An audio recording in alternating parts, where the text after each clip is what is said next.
যাচ্ছে, ডিম পচা, খুব গন্ধ, আমরা খাইতে পারছি না। আমাদের স্কুলে যে ডিমগুলো দেয় সেই ডিমগুলো পচা, এবং আমরা যে পাউরুটিগুলো পাই, আমও অনেকবার পচা পাউরুটি পেয়েছি।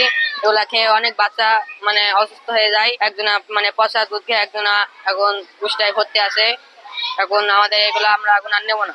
আমার বাচ্চারা আসে, অনেক বাচ্চারা আসে, বাচ্চারা আসে টিফিনটা দেয়। এই টিফিনটা খাওয়ার কারণে মনে করেন যে অনেক বাচ্চারা খুশি হয়, আনন্দ পায় যে আমরা এই টিফিনটা পেয়েছি, আমাদের জন্য খুবই ভালো, ওইগুলো আনন্দ পায়। কিংবা হয়তো পাউরুটি গালান দেয়, অনেক ভালো যে পাউরুটি গালান কোনো ছাতা ধরে না, কিছু না। আমরা যদি এটা বাসায় যদি রাখি, 2 দিন যদি রাখি বাসায়, 2 দিনের ভেতরে মনে করেন ছাতা ধরে যায়। কিন্তু সেইটা আমাদের বাচ্চারা যখন পায়, আমাদের বাচ্চাদের হাতে কোনোদিনই সেটি ছাতা ধরা আসে না, ভালোটাই আসে। কলা গালান দেয় তাও ভালো, দুধ দেয় তাও ভালো, কোনোটাই খারাপ আসে না।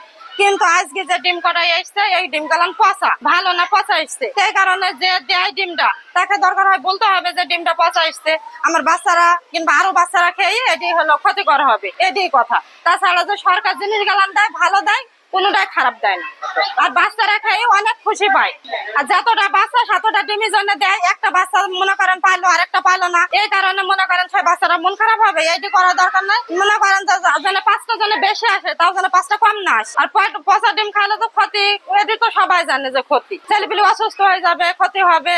পচা ডিম তো আমিও খাবো না, আমার বাচ্চাকেও খাওয়াবো না, কাউকে তো খাইতে দেবো না। এটা তো মনে করেন যে খারাপ। খাবারের মান মাঝে মাঝে খারাপ দেয়, মানে পাউরুটিতে মাঝে মাঝে কয়েকদিন ছত্রাক দেখা গেছে, ওগুলো বাচ্চাদের দিয়ে নি ফেরত নেওয়া হয়েছে, এবং গরু ছাগলেও খায়নি সেই বাচ্চাগুলো সেই খাবারগুলো। ডিম মাঝে মাঝে পচাও আসে, আবার অনেক গ্যাস করে, ডিমে গন্ধ বের হয়। কলা অনেকদিন বেশি পাকা থাকে, আবার অনেকদিন বেশি কাঁচা থাকে, কিন্তু কলাটা মোটামুটি মানের আছে, ওইটা একটু দেয়া যায়। দুধ এর আগে 1 প্যাকেট মানে দুধের ভিতরে পোকা দেখা গেছিল, তারপরে আপাতত এখন দুধটা ভালো। আর সব থেকে বিস্কুটটা বেশি পছন্দ করে বাচ্চাটা, এবং বিস্কুটটা আমার মনে হয় যে মানসম্মত। আমাদের চাহিদা হয়েছে, আমাদের বাচ্চা হয়েছে 160 জন, আমরা পাই হয়েছে 133টা, মানে ডিম 33, পাউরুটি 33, 100।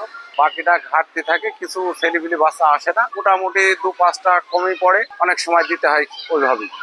ঠিক আছে, এখন আজকে যেটা দেখলাম আমাদের কিছু ডিম নষ্ট হয়েছে।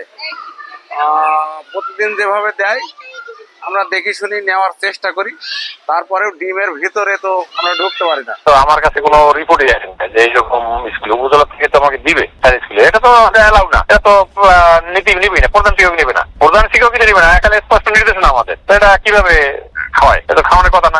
আপনার প্রধান শিক্ষক এইটা পচা ডিমও নেবে না, আর ছত্রাক নাশক ওই ছত্রাক পরা ইও নেবে না। অবশ্যই আমরা ব্যবস্থা নেবো না। কেন? আমরা তদন্ত করাবো যে কোন দিন ঘটছে, এটা ঘটছে কিনা। অবশ্যই এটা আপনি উপজেলা শিক্ষা অফিসার বরাবর দেন, আমরা বলে দিব না, উপজেলা শিক্ষা অফিসার বরাবর দিয়ে দেন। ঠিক আছে, কোন কোন স্কুল এসএসজি করে দিয়ে দেন, উপজেলা শিক্ষা অফিসারকে বলেন। ঠিক আছে, আমরা ব্যবস্থা নেবো।